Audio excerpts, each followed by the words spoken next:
Clark Gable, the ultimate ladies' man, met his match in the dazzling Carole Lombard. But just as he was tamed by love, a cruel twist of fate tore them apart. Discover how Hollywood's most famous heartbreaker faced the heartbreak of a lifetime.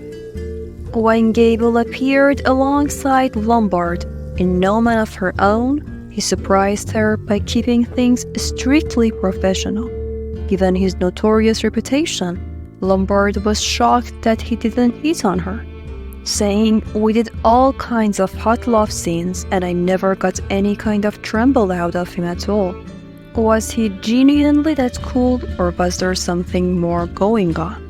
Years later, Gable and Lombard's path crossed again at a glamorous event. This time, Gable made his feeling known, inviting Lombard to join him at his hotel. Lombard's iconic reply, "Who do you think you are, Clark Gable?" was just the beginning of a deep and passionate connection between them. Gable's earlier marriages were strategic moves to advance his career, but by the time he won an Oscar, he was no longer in need of such arrangements. Still, to avoid the embarrassment of a messy divorce during his career's high, he and his second wife, Maria Longcomb, drafted a careful separation agreement. Lombard's influence on Gable was profound. As Hollywood buzzed about the adaptation of Gone with the Wind, Gable initially showed little interest.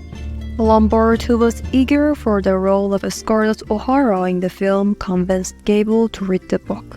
He soon realized the significance of this project for his career.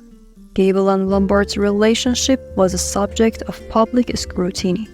Longcomb, who had supported Gable's early career, found herself portrayed negatively in the press. To smooth over the scandal, Gable was offered a major role in the highly anticipated film. Despite Longcomb's resistance and legal battles, Gable proceeded with a divorce and married Lombard shortly after. In Lombard, Gable found a true partner. They shared joy, adventure, and a strong connection. They had similar tastes, and she was fine getting into the stables with Gable or accompanying him on any of his hunting trips. Despite his initial reluctance, Gable's role in the Gone with the Wind proved to be a perfect match for his talents, and he enjoyed the experience of making the movie. On set, Gable stood firm on his principles. He challenged the studio's segregated facilities and even boycotted the film's premiere when a key cast member, Hattie McDaniel, was excluded. His commitment to fairness and his enduring friendship with his co-star were notable highlights. In January 1942, tragedy struck with devastating force.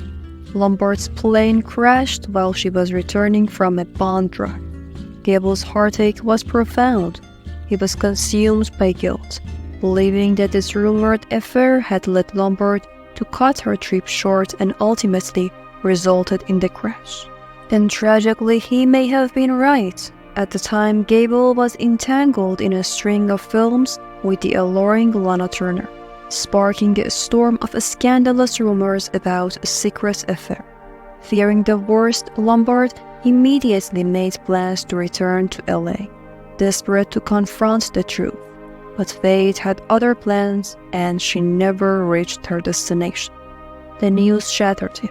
He rushed to the crash site, where his grief was so intense that friends had to physically restrain him from climbing the mountain where her plane had gone down. When her body was finally recovered, Gable's sorrow was palpable. He mourned with a heart-wrenching declaration, "Oh God, I don't want to go back to an empty house."